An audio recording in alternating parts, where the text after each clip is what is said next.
फुर्सतगंज की हर सुबह की तरह इस दिन भी मोटू और पतलू चाय की दुकान पर बैठे थे।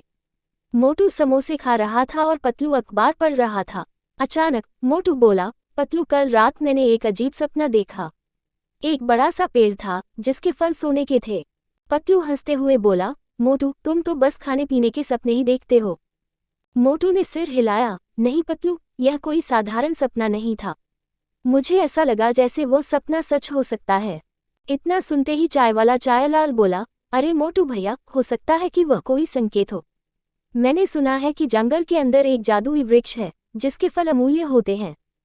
ये सुनकर मोटू और पतलू की आंखें चमक उठीं। वे तुरंत उस वृक्ष को खोजने का निर्णय लेते हैं। मोटू और पतलू अपने दोस्तों घसीटा, डॉक्टर झटका और इंस्पेक्टर चिंगम के साथ जंगल की ओर निकल पड़े। जंगल घना था, रास्ते में कई अजीब अजीब आवाजें आ रही थीं। डॉक्टर झटका बोला, मुझे लगता है कि हमें सतर्क रहना चाहिए। जंगल में कई खतरनाक जानवर भी हो सकते हैं। चिंगम ने अपनी मूंछों को ताव दिया, जब तक चिंगम है किसी को डरने की जरूरत नहीं। थोड़ी देर बाद वे एक पुराने साधु से मिले जो एक गुफा के पास ध्यान में बैठा था। मोटू ने उनसे पूछा, बाबा क्या आप जानते हैं कि यहाँ कोई जादुई वृक्ष है? बाबा ने आंखें खोली और बोले, जिसकी नीयत अच्छी होगी वही उस वृक्ष तक पहुँच पाएगा। लेकिन याद रखना, लालच बुरी चीज है।